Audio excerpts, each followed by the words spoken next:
Esau, Jacob and Israel.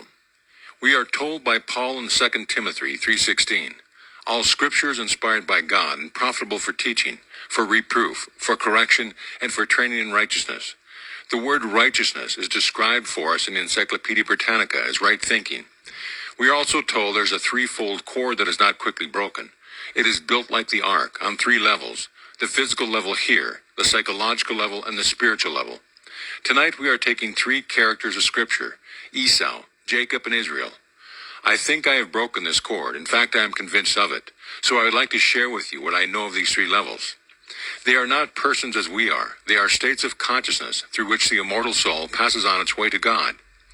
We read this story in the 25th chapter of Genesis.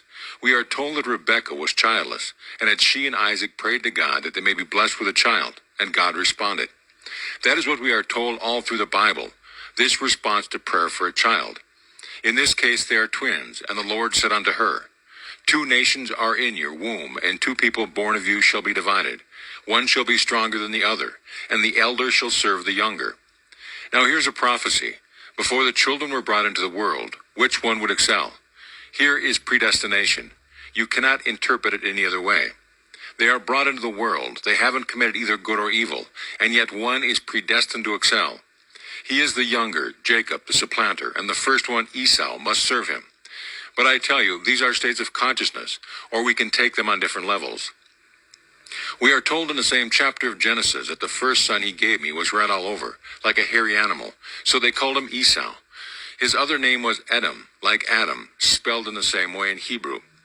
The red earth, the red bean. That's the first one, who must now serve the younger.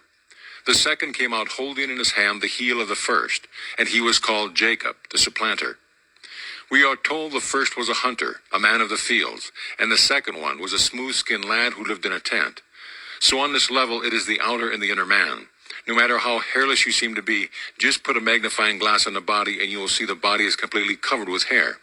You may call it fuzz, but it is hair. And the most external thing in the world of man is hair. Next will be skin. The second one has no hair, hairless. That is inner man. Putting it now into our language so that you and I can understand it and apply it. The outer man is a man of sense. I am in this room right now and everything seems so real, more real than anything else in the world. I know this room by reason of my bodily organs. My senses allow it and my reason dictates it. This is fact. All this is real. There is an inner man, and he is skilled in arranging things so that they reach the desired ends, not based upon the evidence of the senses.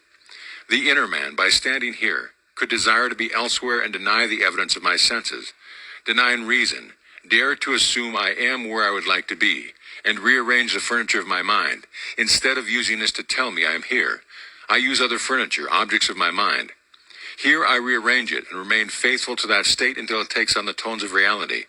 And when it seems to be sensory vivid and I open my eyes upon it, I am shocked to find I am still here. That is the inner man called Jacob, the supplanter. He takes the place of the outer man. He supplanted his brother twice. First he took his birthright, then he took his blessing. So these are the two in conflict, and the whole story is one of conflict. Eventually, after unnumbered ages, Jacob will be given the name of Israel, a man after God's own heart. It seems to come soon, but it doesn't really. No one knows the length of time between the awakening of these two states of consciousness and the fulfillment in the form of Israel. But you must read the Bible from all angles. First, Esau is Edom. In the story of Job, the hero is an Edomite. All the characters are Edomites, and the whole play is laid in Edom. Edom means the red earth. We are told the first one to take the name for himself by subduing all the Edomites was named David.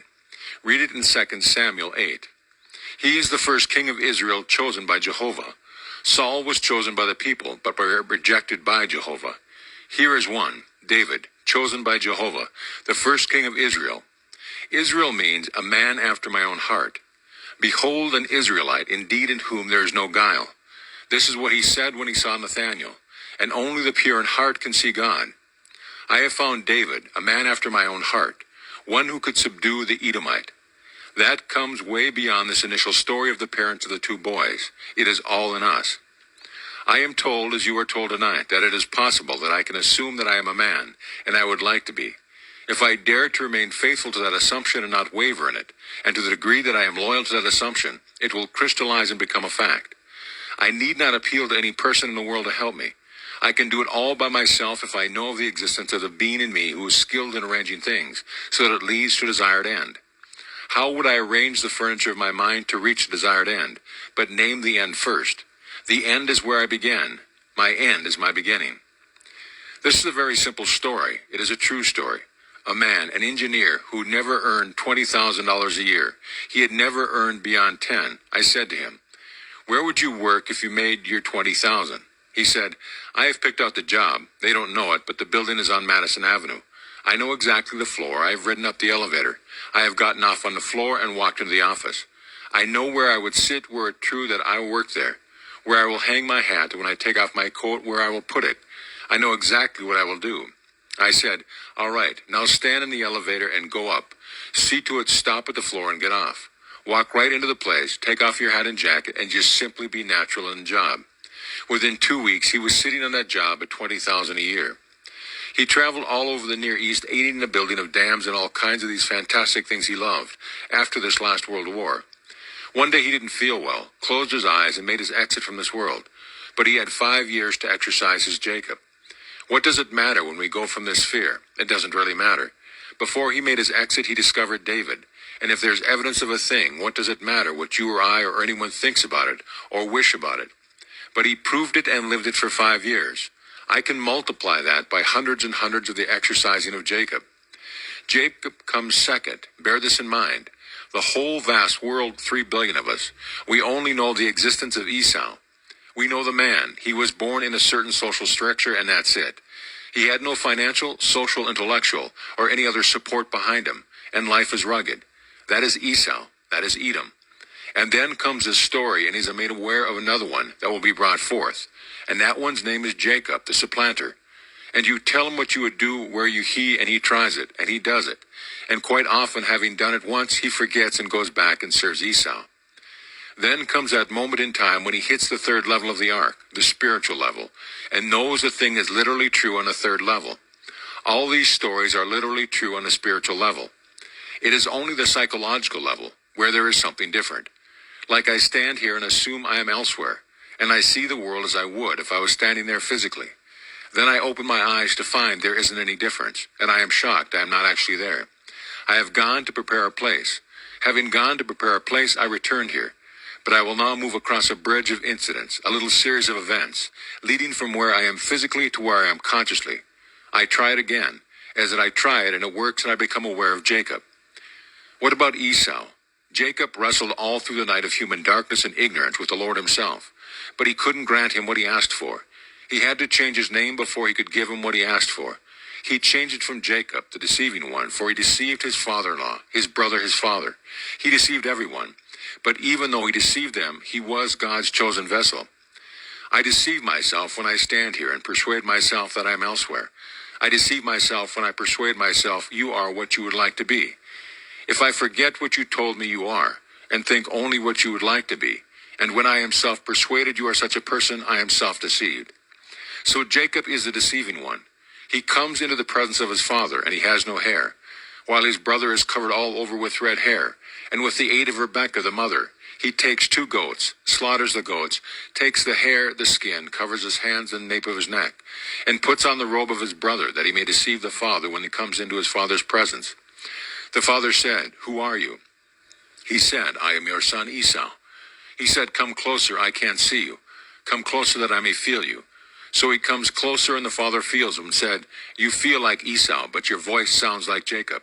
He said, "I am your son Esau." He persuaded the father he was Esau, and the father gave him the blessing that belonged to Esau. Then when the father had completely acted, he could not take it back, because God swears by himself and cannot take back his oath or change it. When he saw Esau coming from the hunt to discover his treachery, he said, "He is well named, for twice he has taken from me, supplanted me." So the father gave Jacob the blessing. I clothe myself in imagery by rearranging the furniture of the mind, seeing myself and having you see me, as I would like to be seen by you.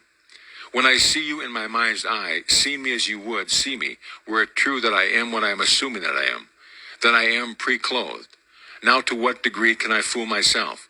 To what degree can I actually become all the characters and play now the part of Isaac, and let myself be Isaac and believe that I am doing is real and true? Can I believe in the reality of that imaginal act? Yes, I've done it a number of times, and it worked. Whenever I do it with persuasion to the point of acceptance, it worked, and I found my Jacob. Now, there is another one. I have to find Israel. Israel is on the highest level, a man after God's own heart. How do you find him? There is not a thing in this world you can do to find him. It is revealed. It just happens. And this is how it happened to me. One night I saw these two fantastic creatures. I saw Esau, and he is just as he is described, covered from the crown of his head to the sole of his feet with red hair, just like a huge big ape. And here Jacob. Instead of being a man, Jacob is the most glorious female you could ever imagine. Here is an angel beyond angels, and here is Esau, this monster thing thriving on violence, thriving on everything that is evil in this world, living on it. And I thought when I saw the two of them that they existed independent of my perception of them. I didn't know they did not. I did not know I had never severed the umbilical cord that they are my children. I am the being spoken of as Rebekah, who gave birth to both of them, one the embodiment of any unloving thought I had ever entertained. Every time I have ever exercised my imagination unlovingly on behalf of another, it simply energized this unloving creature. Every time I acted or reacted violently, I fed and energized Esau. And looking at Esau, I had a desire without turning to anyone to ask their help or to pledge myself in their presence. And I pledged myself that I would redeem this monster if it took me to eternity. Such a creature should not live in this world, and I, in my ignorance, gave him birth. This monstrous thing that fed and lived on violence. In my blindness, he would whisper in my ear throughout the 24-hour day. Yes, even in my dreams, and urge me to violence, and urge me to react in the unloving way. Then I saw what he was. I still do not know at that moment that he was not independent of my perception of him. But I said I would redeem him. At that very moment that I said I would redeem him, it took me eternity. I discovered he was not an entity as you are. He was nothing more than an embodied force. Here was all my misused, misspent energy throughout eternity. For this monstrous thing before my eyes melted and left no trace of ever having been present. But as it melted, all the energy that it embodied came to me. It returned to me who gave it. I have never felt such power in my life. Everything came back to me in this glorious creature that was a personification of all my noble acts, my lovely acts, my ever-loving thought, every state. She glowed, and this one melts before my eyes. So I tell you, you will meet both of them. They are present now. You can't see them at the moment, but they are present wherever you go. But I tell you of them after you exercise Jacob. Every time you persuade yourself of something loving, something lovely, even though reason at the moment denies it and your senses deny it, everything denies it, to that degree you are so persuaded you are feeding this glorious creature, and you are denying food to this monster. It isn't his fault. We gave him birth. As the poet said, alas, two souls are housed within the beast. One to heaven does aspire, the other to earth doth cling. Two are housed in the breast of every being, and that is part of the structure of this world. Everyone is bringing into the world these two, and they are invisible until that moment in time when they wrestle the testing of God. And your name is changed from Jacob to Israel. Then you will know why David, the true king of Israel, was the first to make a name for himself by being the first to subdue the Edomites. You will see the Edomite embodied in a single lad, and that being is a monster. His name is Esau. You will redeem him, not by blows, as historians tell you, for they tell you that he, i.e. David, slaughtered in one night 18,000 Edomites. No, he didn't slaughter any 18,000 Edomites as individual units. He conquered the whole of Edom, while knowing the embodiment of all was Esau. And when he melted the whole of Esau, he was a man after God's own heart. So we are told, I have found in David a man after my own heart, and he is mine forever. He is my son. I will go before him. I will be his father, and he will be my son. Acts 13:24. And that one is being brought forth from the body. It is God's only begotten, who becomes in time the father of that which it emerged, in Christ Jesus. You are giving birth to Christ Jesus, that is, the father of David. All David will call him, my father, my Lord, and the rock of my salvation. Psalm 89. Every being in the world, because of this conflict within himself, is practically molding and shaping within himself Christ Jesus. Paul tells us in Galatians 4:19, My little children, with whom I am again in travail, until Christ be formed in you. And when Christ is born in you, it is because he comes from a heart which is the heart of God. And so, I have found in David a man after my own heart. The whole vast world on the outside, that is Edom, that is Esau, and the victory belongs to Jacob. It is prophesied, there are 2 nations within your womb, and 2 people born of you shall be divided. One shall be stronger than the other, and the elder shall serve the younger. This is the elder that comes first. So reason tells you it can't be, and your senses confirm what reason dictates. But the prophecy is the victory belonging to the younger. It belongs to Jacob, and Jacob is your ability, your skill in rearranging things so as to determine or predetermine an outcome. How would I feel tonight were I, and you name it? What would I see were it true? Then see it. And how would I feel were it true? Well then, feel it. What would I say to my friends were it true? Then say it. Not audibly, for this means in a psychological meaning. You say it inwardly, so you talk to yourself inwardly, as though you spoke outwardly. You carry on these mental conversations from premises of fulfilled desire. You talk to all your friends on these premises, and that is Jacob. But do it lovingly. The more you do it lovingly, the nearer you are to meeting God in that successful, resting message. And so, one day it's going to happen. When it happens, you will say exactly what he said, Genesis. I have seen God face to face, and yet my life is preserved. Here I stood in the presence of God, and I didn't know it. This is the house of the Lord, and I did not know it.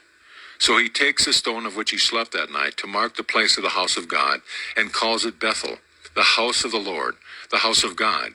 And in this dream, who did he see? He saw the contact between infinity and finite man. For here a ladder rested on earth and stretched to the heavens, and above it all stood God, and he saw on that ladder, ascending and descending, God. The Bible translates the word Elohim, angel. It is not angel, it is Elohim. It was God rising and descending, and above it all stood the Lord. The Lord said to him, I am the Lord, the God of Abraham your father, and the God of Isaac. If you read it as an historical document, Abraham was not his father, Isaac was his father. If you read it through the eyes of the Spirit, the voice is telling the truth. Abraham is the father of all above you. We all come out of Abraham. So here I am the father, I, the Lord and God of Abraham your father. Now we go to the first verse of the book of Matthew, which is the book of genealogy of Jesus Christ, son of David, son of Abraham, all coming out of Abraham. All the prophecies are made to him. Then comes the most complex thing of the battle within man. No special event, because he is the Edomite of Edomites. His name is Job. The conflict within him, and Jehovah spoke to him and said, why should a mere man sin? And he asked 3 very important questions. Do you know the period of gestation of the wild goat? Do you know the habits of the wild ass? Can you domesticate the wild ox? He read that, and you wonder what it is all about, and what beautiful imagery. In my vision, I saw Christ as the ox, as the wild ass, as the wild goat. Was not the wild goat the substitute for Isaac, the sacrifice of the sin of the world? And he found the wild goat. Can you tell me the period of gestation of the wild goat? How long will it take Christ and man to really come to earth? Can you domesticate the wild ox? How long does it take you to take that wonderful imagination of yours and actually tame it? Everything denies it, so you go wild in your actions and you still remain the wild ox. Can you domesticate the wild goat? Do you know the habits of the wild ass? Are we not told a stupid man will get understanding when the wild ass's colt is for a man? And did he not ride the ass in the most triumphant ride in the world of Jerusalem? He came riding on an ass. He couldn't if it was still wild. It had to be controlled. It had to be domesticated, broken in. So he comes riding on that which he had tamed, his own wonderful human imagination. Take that imagination of yours, which is God and man, and no matter what the appearances seems to be, what would you like it to be? Well then, see it as though it were. Believe me, imagining creates reality. All things are created by him. I tell you, I have proved my own satisfaction that imagining creates reality. Therefore, if I know it and live by it, I have found it. And I too can ride triumphantly on this domesticated wild beast. You want to ride it, but normally for the wild ass was given first to man. And so Christ in man was wild, but man did not know it. And he starts with a state of consciousness called Jacob. I have told you the story. I hope you believed it. Every time you try it, even if you fail, Jacob is being exercised. But may I tell you, obviously you cannot fail because it is predestined. Jacob cannot fail. A cue is given to us as who he is when we see the one of the 12 sons he loved most. He loved Joseph most of all, for Joseph was the comfort of his old age. Joseph was born of a woman he wanted most, but in his conflict he had to marry Leah. Then, after he had served another 7 years, 7 for Leah, he was tricked. As he had tricked the father-in-law tricked him. Then he had to serve another 7 years, this time to get Rachel. And out of Rachel comes Joseph, and his last Benjamin. But Joseph was his love, the joy of his old age, and Joseph was a dreamer. Listen to the words. Behold, this dreamer cometh. Let us sell him. Let us kill him. He could not only dream, he could interpret dreams. For this faculty in man that dream is man's imagination, and any interpreter of dreams is man's imagination. Behold, the dreamer cometh. Let us kill him, Judah says. No, let us sell him to the Ishmaelites as the caravan moves on towards Egypt. So they sold him the dreamer. That is what everyone does in this world, but the dreamer rose to the heights of wealth and saved them in their famine. So the dreamer and man will save them. That's Joseph. But what a long trail in time between the moment when they sold the dreamer into slavery to the one called David, who brings out the darkness, who brings out the Edomite, and makes for himself a name of names in all of Israel. So God said of him, I have found a man after my own heart. The day will come when you will prove every word I have told you tonight. You will meet these souls just as I have described him. You will meet the most radiant being, and you know who she is. It doesn't make sense, but these two are not detached from you. They are all in you, and at the moment in time, they seem to be external to you, but the umbilical cord has not been severed. You will see the only embodied enemies, instead of spending any time to correct that mistake. Right before your eyes it melted, but it doesn't vanish. All the enemies are there to be changed by you. And you know the words. Nothing is lost in all my holy mountains. In all my wanderings I thought it was lost, and yet nothing is lost. It was embodied in a monstrous thing, but then it came back. All that I had accused as enemy wasn't gone or lost, it returned. It caused me frightful suffering in the interval that it first began to form within me, and I gave my whole body and my life over to my senses, to passion based upon this garment that was hairy from head to feet. Then I began to work on something entirely different, a Jacob that was smooth of skin that no one can see. He was a supplanter. I heard about him. I began to seek him, and it worked. And in one day I saw that he was not forever an invisible state. He became a concrete reality. I saw him, and what beauty. And I saw Esau, but redeemed Esau. Jacob does not need redeeming. It will not fail you. But these are the 3 states through which the immortal soul must pass. You are doing it now anyway. Everything you said within yourself is being fulfilled. If you say, I don't believe it, it's perfectly all right. That's your privilege. But that is father to anything you did in these 2. They are struggling now within your womb. For long before they come out and you see them, the struggle is on, because she asked the question, why is this so? Why do I live for this fight is so within me? Then the answer, he tells us, there are 2 nations and the war is on, and one will serve the other.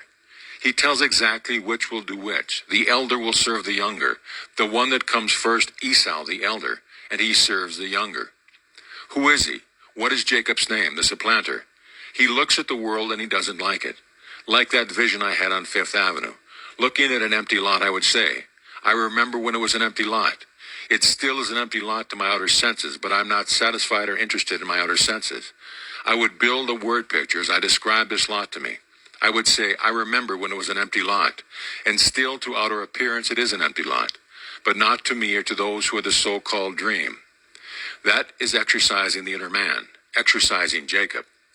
The day will come when God, and only God, knows. He sees the heart just as he wants it, and you are wrestling all alone with yourself. Then one day he sees the heart, and the heart is owned by one called David, a man after my own heart. Suddenly he sees David, and David is his only begotten son. David reveals to him who he is, God the Father. Everyone will one day find David, a man after God's own heart, and he will reveal to you the one you've been seeking through all eternity. You are God the Father. Now let us go into the silence.